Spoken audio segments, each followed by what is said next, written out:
The British Open is just around the corner and you're going to see lots of the pros hitting the stinger shot. In this video, I'm going to show you exactly how they do it so successfully so you can apply it yourself.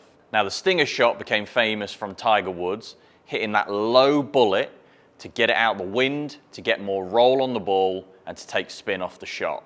I'm going to break this shot down and show you the key movements that need to be done to successfully hit this shot. Let's go. Okay, so the stinger shot in essence can be done with any club in the bag, and in theory it's just hitting the ball, launching the ball lower than you traditionally would with that club. So if I just hit a normal shot with this 6-iron, we can see using the flight scope data that that's launched at 16 degrees, it's got a peak height of 90, and it's come down at 44. So that's the ball flight. The ball flight's launching, it's getting high, and it's coming down quite steep, which is obviously going to help the ball stop. If I just did what I would just say hypothetically a stinger,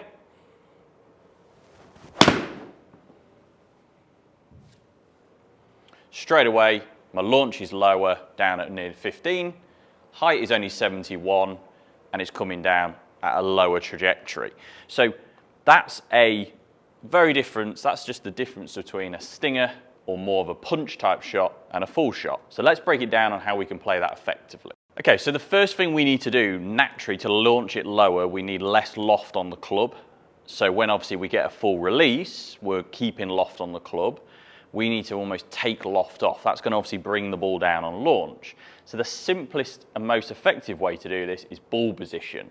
So naturally with a 6-iron, you'd have that slightly forward of centre if you're just playing a conventional shot.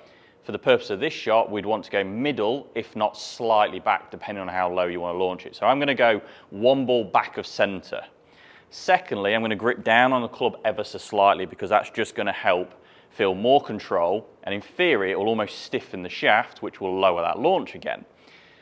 So let's just try that in simple terms. So ball positions, one back, and I'm about 1 inch down on the club. Normal swing. And straight away, we can see that's completely changed the launch. I've got that down to 11 there with a height of 56. So we can see how different that actually is. Secondly, we're going to talk about keeping our weight and our pressure more left. When we do a normal swing, we're shifting into our trail side. That will obviously help us get the big shift and momentum. Now we want to exaggerate that, so we want to feel that like the pressure staying more left as we're taking the club back. Now we won't swing as far back naturally because we won't have as big a turn, but that will ensure that when we swing back, we're more on top of the ball, which will then ensure that when we swing through, you can see straight away the handle's going to be more first, that shaft lean, less loft. So if I was just to get over the ball, same thing, so grip down, ball position, as I go back, feeling like I'm staying more left, and then swinging through.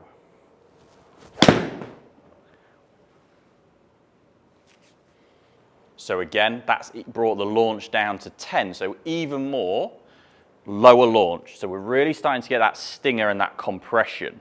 Now the thing is with amateur golfers, when they are hitting down on the ball and staying left, it's very easy to just pull the arms down and either fat it, or you get an opposite effect where you're uncomfortable from this position to get your strike, so then you move backwards, and that's obviously going to cause higher launches. So the key here in the drill I'm going to look at is when we're here, we've got to make sure we are opening up our body, that chest, that torso, those hips, even more aggressively to allow some space through the hit, which will then keep that club extending naturally. So if I'm over this ball, I'm going to stay left, but I'm going to really force myself to open up.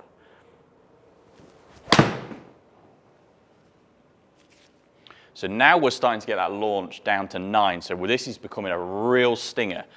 As we can see, the ball's starting to go a little bit off to the right. Now that's super normal because my swing plane is obviously working a lot steeper, which is going to keep that club face open. So to help counteract that, we obviously know that the swing's working more left naturally, the swing direction, Our attack angle's working more right because we're hitting the ball very early in the arc, which is obviously going to keep the face open. So we need to be a little bit more open with the body. That will almost neutralize those aspects to help almost hit a dead straight shot. So a lot of people, when they think they need to hit a stinger, they almost have to wrap the club around, but that can add loft and create pulls. So we're going to open up the body, same things. And straight away there, we get a much more controlled start line and trajectory. So that's a little bit higher, but all we're talking about here is setup is the most important thing. Then it's staying left and trusting ourselves to move left through the shot. Now, a really simple drill you can do to help with this is use an alignment stick, place it down the shaft of your club, and just grip it as normal. Now, we can see here that alignment rod is touching the lead side of my body. When I swing through, if I was to not open up, this stick is going to be hitting me quite quickly in the side by post-impact, because essentially my arms are releasing too much and we're trying to keep the loft off, so we don't want the arms releasing and the hands releasing. So if I do this in slow motion and really open up my body, we can see there's lots of space here through the hit. I've kept that space because I've turned and pushed through, which will then obviously keep that swing arc and that loft off. So when we see that stinger, we'll often see a cut-off follow-through for that exact reason, which is quite a natural thing. So if I was just, it's quite hard to do this at speed, but if I was just to do a few like short ones, okay, and we look how low that is. Now obviously the stick's going to hit you late in the follow-through, but that's where you've got to really feel like it's late in the follow-through. So although I've only chipped that, I've got that down to 11-degree launch. So it's just that feeling of, we know ball position and setup's the key, hitting the stinger, and really feeling like we open up. So open up the body, smooth, hit, and compress. Now this is with a 6-iron. Now the pros are going to do this with all types of clubs, because obviously if it's blowing 40, 50 mile an hour winds, taking spin off it, obviously it stops it from ballooning. It keeps, because it's going to normally be firmer, they don't need to hit big carries, so we can chase it on the ground with that lower launch, that lower descent angle. So if I just use a longer club, the driving iron, which we'll see hit loads during the British Open, it's the exact same principle. Now because there's already less loft on this, and normally quite stiff shaft, lower launch anyway, you probably don't have to be as excessive to get the same outcome. So we'll just go ball position back, slightly open again, grip down on a club, feel left, and just turn through.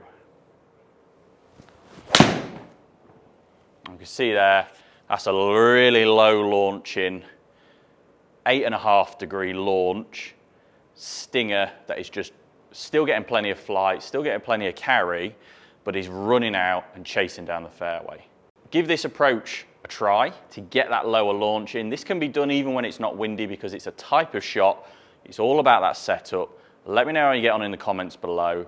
Please like the video and subscribe to the channel, as it helps loads.